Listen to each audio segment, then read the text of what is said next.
Welcome to The Explainer. You know, it's wild to think about, but over 2,000 years ago, a tiny little settlement sitting on the muddy banks of the Tiber River started a journey that didn't just change human history, it literally engineered the exact blueprint of the world you and I live in right now. Today, we're unpacking eternal foundations, how Rome engineered the modern world. So, here's a question for you. How much of your world is actually Roman? You probably don't realize it, but Rome is invisibly shaping your day-to-day life. From the calendar app you literally just checked, to the concrete paving your commute, all the way to the laws governing our society, the Romans are still right here with us. Let's dive in and find out exactly how they pulled off this ultimate long game.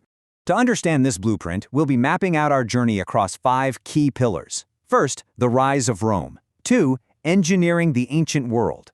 3, foundations of modern law. 4, language, culture, and faith. And finally, the fall and legacy. All right, let's start with Section 1, the rise of Rome, from a settlement to a superpower. According to legend, Rome was founded way back in 753 BC by twin brothers, Romulus and Remus. But what started as just a tiny village quickly grew into an absolute behemoth. Through incredibly strict discipline and some seriously brilliant military innovation, Rome eventually ruled nearly 70 million people. To put that into perspective, that was roughly 20% of the entire world's population at the time. It absolutely remains one of the most complex empires in human history. Moving right along to Section 2, engineering the ancient world, the physical blueprint. Now, ruling 70 million people is one thing, but supplying them, that is a massive logistical nightmare. The ancient world was plagued by rough, unforgiving terrain that slowed armies and trade down to an absolute crawl. So what was Rome's solution? A staggering 400,000 kilometers of road networks. And get this, over 80,000 of those kilometers were perfectly paved in stone. Suddenly you had soldiers and merchants moving with an efficiency the world had literally never seen before. This network was so highly centralized and so crucial to the empire that it actually gave birth to the phrase you've probably heard, all roads lead to Rome.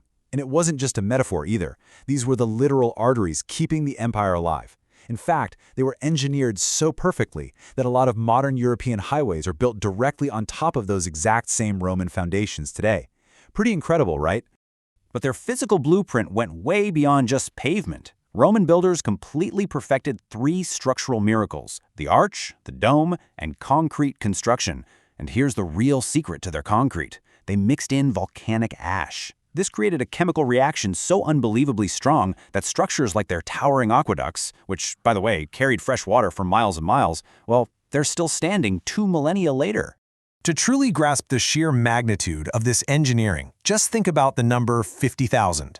That happens to be the seating capacity of the Colosseum. Rome was essentially building massive, concrete megastadiums, complete with crowd control systems and VIP seating, literally thousands of years before modern sports arenas were even a thing. Okay, let's jump to Section 3, Foundations of Modern Law, the societal blueprint. Aside from the physical buildings, Rome gave us these invisible yet totally essential gifts that fundamentally structured our societies, things like the Senate and elected officials. They actually introduced this brilliant progression of legal concepts. They demanded laws be written down, they established basic legal rights, they strictly protected private property, and they insisted on fair judgment for the individual. You know the whole idea of innocent until proven guilty? Yeah, that is a direct echo of Roman law that's still shaping modern justice systems worldwide. Which brings us to Section 4, language, culture, and faith, the cultural blueprint. Rome didn't just govern actions, they actually shaped the words we speak and the beliefs we hold. Latin was the language of Rome, and it never truly died, it just evolved. As you can see mapped out here, it directly morphed into 5 major modern languages: Spanish, French, Italian, Portuguese, and Romanian. And hey, even if you're only speaking English today, thousands of your everyday words trace their direct roots right back to a Roman citizen. And this cultural blueprint tracks right into how we measure our lives. Every single time you flip a modern calendar, you are interacting with Rome. Months like January and March, those come straight from Roman traditions and gods. And if you've ever enjoyed a nice summer vacation in July or August, well, you can thank Julius and Augustus Caesar for those names. Then, of course, there's the profound shift in faith. Christianity actually began under Roman rule, but the massive turning point hit in the 4th century when Emperor Constantine officially embraced it. And remember that massive interconnected road network we talked about earlier? Well, because Rome had already built that, this new faith was able to travel incredibly rapidly across borders, which fundamentally altered the entire trajectory of global history. Let's head into our final chapter, Section 5, The Fall and Legacy. The Empire Transforms. Now, despite all of its strength, its massive armies, and its brilliant engineering, Rome was not invincible. Looking at this timeline, you can see how things shifted. From its founding in 753 BC to the huge cultural shifts in the 4th century, the empire eventually buckled. It faced political instability, economic crises, and foreign invasions. All of this culminated in AD 476, which marked the definitive fall of the Western Roman Empire. The physical walls eventually collapsed for sure, but the core ideas, they absolutely survived.